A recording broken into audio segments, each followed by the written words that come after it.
Near the calm waters of Jakarta Bay, a man named Ryan Teller spent his days fishing and exploring new spots. One afternoon, while casting his line from his small boat, he noticed a slow leak forming beneath him. Concerned, he steered toward a nearby island, hoping to find someone who could fix it. Carrying a small gun for protection, he approached the shore and asked a local for help. The man directed him to a mechanic who examined the boat carefully, explaining that repairs would take 3 days. Ryan, unwilling to wait that long, offered extra money to finish it in 2. After a short pause, the man agreed. As Ryan walked through the small village, a boy named Donnie accidentally bumped into him. The curious child quickly offered to guide Ryan around the island for a small fee. At first, Ryan refused, but Donnie's persistence and fluent English made him reconsider. Soon they were walking together through narrow alley, stopping at a small food stall where Ryan bought canned goods. Donnie noticed one of the cans was dented and argued with the seller, but Ryan paid anyway, not wanting any trouble. Nearby,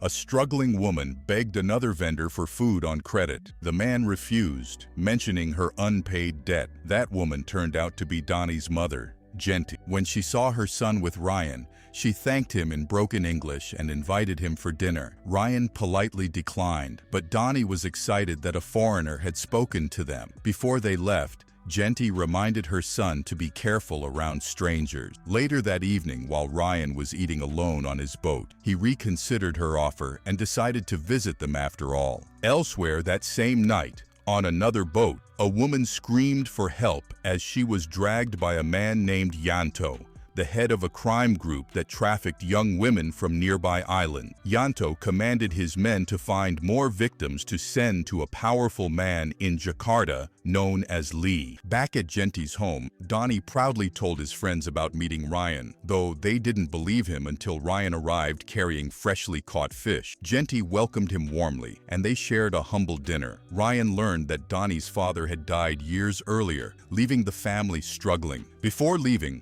Ryan told Donnie to meet him at the dock the next morning at 9. At dawn, Ryan began teaching Donnie how to fish and craft arrows, guiding him with patience. The boy listened carefully, proud to learn from his new friend. When they returned, Jenty thanked Ryan for helping her son. Later that day, Ryan visited the mechanic again but was unhappy with the progress and offered extra money to ensure the work was done right. Meanwhile, Yanto's gang, led by a ruthless man named Asup, arrived on the island, spreading fear among the villagers. They moved from house to house, taking young girls and threatening anyone who resisted. Ryan soon noticed how tense and afraid everyone was. Over the following days, he became close to Jenty and her children, often visiting them for dinner and sharing quiet evenings together. One afternoon, Donnie cried when a stray dog killed his favorite chicken. Ryan advised him to let it go or protect his other chickens better. Donnie decided to build a stronger cage instead. That night, Ryan helped him guard the chickens, unaware that greater danger was approaching.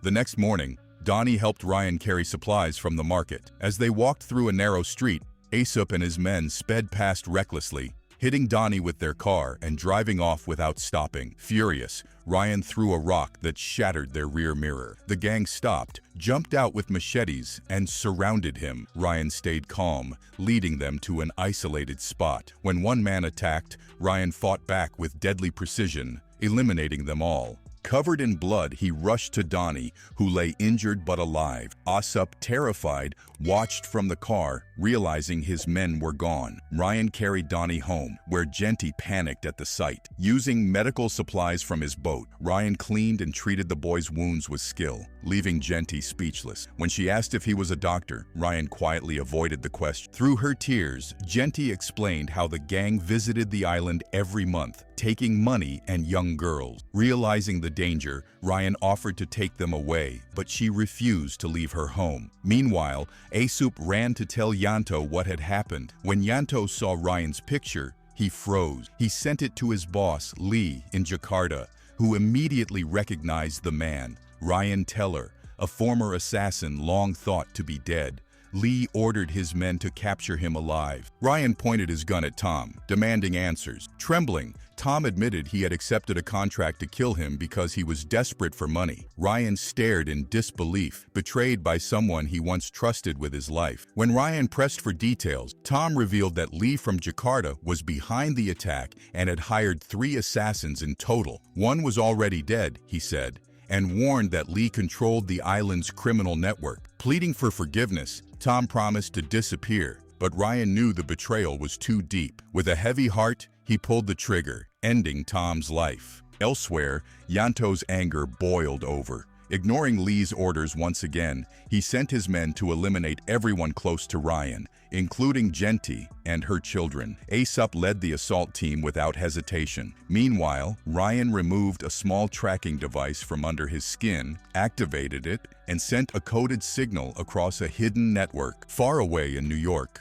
a woman who once served as a global administrator for the Assassins organization saw the alert. The name on the signal froze her in shock. Ryan Teller. Once known as the Messenger, he had vanished years ago. Now, the legend had returned. Back on the island, Yanto's men stormed through the streets, following orders to burn homes and seize hostages. Panic spread as villagers barricaded themselves indoors, praying for safety. As darkness fell, Ryan moved silently through the chaos, striking one enemy after another with swift precision. Bodies fell before they could even scream. But amid the bloodshed, Ryan made one fatal mistake. He had left Genti's house unguarded.